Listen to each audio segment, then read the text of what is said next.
Hey guys, welcome back to the channel. Today we're installing Auxbeam's brand new Vibrant Series rock lights on my 2023 1000 XMR. Let's get into it. Alright guys, so this is everything that comes in the package. So I opted for the 6 light version. So I've got 6 of these rock lights here, and there's 2 different sizes that it's available in. There's a small and a large, and this is the small size. I thought for my ATV application this would probably be better just because you're sort of limited in mounting spaces on an ATV. If you were installing on a truck or Jeep or something like that, then you may want to go to the large. You get a few more LEDs and it's a little bit brighter as well. So I have 6 lights. It comes with the control module here, which can either be controlled by the remote control that it comes with, or you can download the app on either Android or iOS. So that's how I intend to use it, is through app control. You get 2 different mounting bases here. So because the wire comes out the back of the unit, you can't surface mount these with 2-sided adhesive. It has to be mounted to one of these bases, and what will basically happen is it'll sit in that base like that, and the wire will either run out the bottom, out the side, or straight out the back, depending how you're mounting these. And with the 2 different bases, you have 2 different options. So this one you can see is rounded on the back. So if you were mounting this to a roll bar or cage of some sort, then that's the base you would use. Or if you're flat mounting it like I'm going to, then you would use that base there. So that's what I'm going to use. It also comes with your mounting hardware and everything you need to get it going. The installation should be pretty straightforward. If you saw my one of my last videos where I installed the Auxbeam switch panel on my machine here, you can see the switch panels there. The brain is mounted underneath the passenger seat here, so wiring is going to be very simple. I just have a positive and negative coming off the control box here, which is going to wire into my Auxbeam. And then you have 2 wires coming off the other end of the control module here, which just have your quick connects to attach the lights to. And then the lights just daisy chain off each other. So it's going to be a pretty straightforward install. As far as the construction of the lights go, they seem very solid and very well built. They're all aluminum. They're very well sealed. And the front, the lenses on these, I've never installed rock lights before. This is the first set I've installed. So I don't know if this differs from others, but it's not an actual, like a plastic or polycarbonate lens that's on the front here. It's actually like an epoxy or resin material. So it's slightly soft. You can dig your nail into it.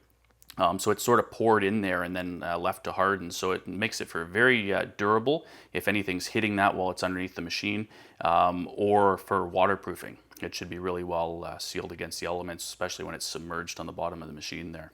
So what I'm going to do now, my intention is to put 3 lights up front and 3 at the back. We'll see how that plays out as I get into the install. But for now, I'm just going to get the machine taken apart and figure out how we're going to run the wires. Alright, so here's where I'm at, guys. I got the lights all mounted up, and I've got them just temporarily wired right now just so that I could test them out and sort of see how they look. So what I opted for as far as a mounting location, I see a lot of people mount their rock lights sort of up on the top here of the wheel well or the fender, which is nice because it gives you a spread of light outside the edge of the machine. But what I didn't want was bolts coming through the top of my plastic that were going to be visible. It's not so bad on the back because you've got the rack there, but on the front, if I was to mount them on the top, then I'd have bolts coming right through the plastic right there, and I didn't want that. So what I did is I mounted them, it's kind of hard to see, but just inside the outer edge here, facing in. And that way the bolts, if you can see them there, they come through under the outer mud flap here. So from the outside you don't see them at all. And the excess bolts, they are a little long. I'll just trim those off when I'm done running everything. But what it's also doing is it's shining the light more in towards the wheel well here. So it's going to light up the suspension and just the inner fender a little bit better than if it was straight down, getting the tire and outside. So it's all personal preference. That's just how I decided to do it. And I'll show you on the back here. Might be able to get a little bit better shot, but same kind of thing. You can see the light up there aimed more in towards all the suspension. And then I mounted one more at the back here, mounted to the bottom of the box. So those bolts come through inside the box there. I'll trim those off and I'll put some silicone around them as well once I'm done, just so I don't get any leaks in the box there. But that is how I've mounted them. As far as the electrical, like you can see all the wires, nothing's run yet. I've just plugged them in. but they run right to the Auxbeam control module there, mounted under the seat, and then I can control them with the Auxbeam switch panel there. So what I'm going to do now, I'll just turn the lights off and I'll fire them up and just allow you to see it's still daylight coming through the garage door, but it'll give you a good idea of how they look. All right, so I've got the lights off. As you can see, there's still a fair bit of daylight coming through the garage door there, but it'll give you a good idea as to how they're going to look. So I'll turn on the, let's get the machine fired up here so that I've got the Auxbeam panel fired up, and hit my switch number 5 there, which is going to control the rock lights. And that's how they look. So that's the, as you can see, it really lights up inside the wheel well there. Not a lot of spill outside, but around back, there is a ton of spill because I've got that center one. And even without that center one before I mounted it, I was getting light about 4 feet out the back of the machine. Maybe even more if it's really dark, but that's what I could see. But yeah, it looks really cool from the back. And then I'll go around the front.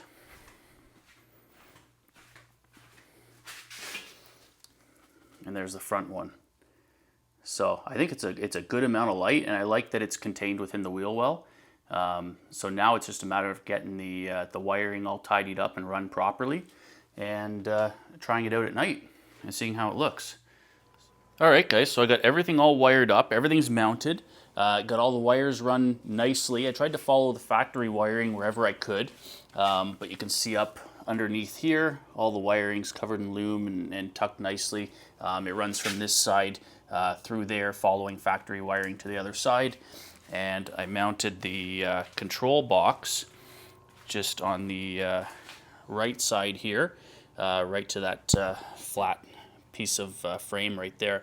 So it's out of the way, it's nice and solid, couple self-tapping screws through there, and all the wiring is tied up nicely following the factory wiring.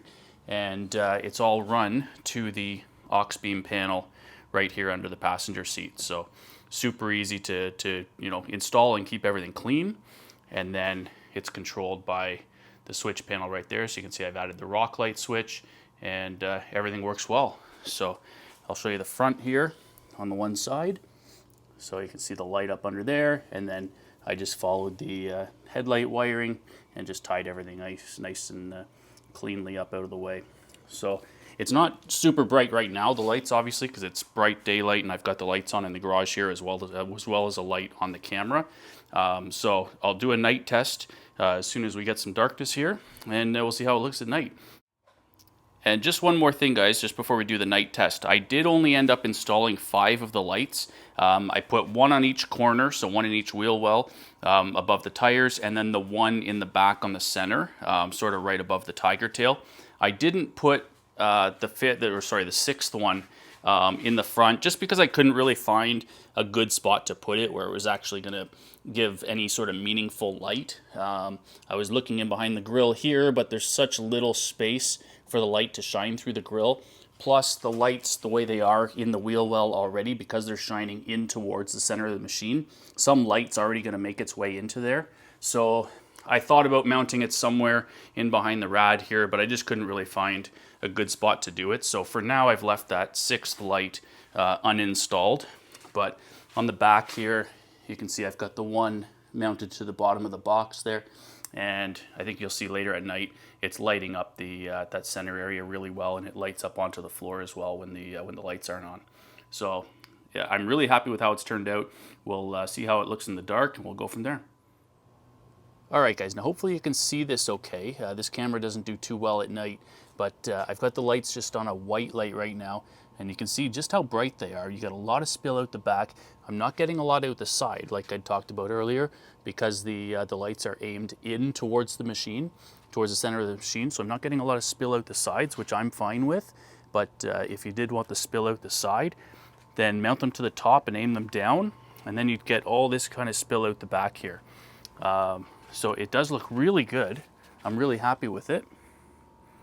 And I'll show you a couple different lighting modes that it has as well. It has, I think it looked like 180 different color patterns and stuff like that you can do. So you can obviously change the color. So I'll change it to red there. You can see what that looks like. I'll move to the front as well. So you can see how that front one looks. And then There's a yellow. I'll move around to the front here. And you can see I'm getting quite a bit of spill. Hopefully you can see it on the camera, on the ground, all the way out to me here. Really, you probably can't see it on camera, but I'm about 5 feet out the front of the machine, and the yellow spill is coming all the way out. I've got the Novesight halos on there just for some added accent lighting for right now. But let me change to green. We'll try that one. And then I'll just put a couple patterns on here just for you to see. So let me go in the app and just pick a different pattern. So there's a, I'll move to the back so you can see it a little better. Sort of a green flashing pattern. And like I said, there's 180 different patterns here. I'll scroll through them. That's kind of cool there. So different flash and chase patterns and different color combinations. There's a red, green, blue. You can do them with all colors. There's sort of a waving pattern that it's doing. So all kinds of different patterns. And what's nice about it is it remembers the pattern you were on when you turn the, when you disconnect the power and turn it on and off. So I don't need to worry about the app. If I find a pattern or a color that I like, let's say red here. So if I just go back to the app and change it to red, and let's say red's going to be the color I use all the time, I can go to my switch panel here, turn my rock lights off so it's completely lost power now. And then if I go back and turn them back on, you'll see they come back onto red. So whatever you had them on last is what they'll come on to. So that actually looks pretty cool. I'm really happy with that. So let's just, I'll go back into the garage and we'll wrap it up. All right, guys, so like I said at the beginning of the video, these are Auxbeam's new Vibrant Series rock lights. They just came out about 2 weeks ago. They're brand new on their website, so check them out if you're interested in a rock light. I'm very happy with them from what I've seen so far. Installation was very straightforward. The hardest part was running all the wires just because you're so limited in space on these machines for running wires and mounting and stuff like that. But once I got all that figured out, it was very straightforward. Again, I got the small lights. There's a small and a large. If you're putting them on a vehicle, you may want to get the large. It'll give you something a little bit bigger and a little bit brighter as well. If you are looking for anything Auxbeam, if you're shopping on their website, I've got a discount code. I'll put it in the description. It's JOR1, and that'll get you 15% off anything Auxbeam. So if you're looking for their switch panels, lighting, they make all kinds of off-road lights as well. Check them out. So far, I've been really happy with their quality. I've got 3 of their switch panels now, one on my XMR, one in my trailer, if you saw that build, and then I'm going to be putting one in my truck. But I've been really happy with those switch panels. I've been using one for about a year, and then the other 2 that I have are newer within the last couple months. But check them out, really quality stuff, and I think you'd be happy with them if you were looking for switches or lights. So thanks again for watching. I hope you liked the video. If you did, please like it. Please subscribe if you're not already subscribed, and we'll see you on the next one. Take care, guys.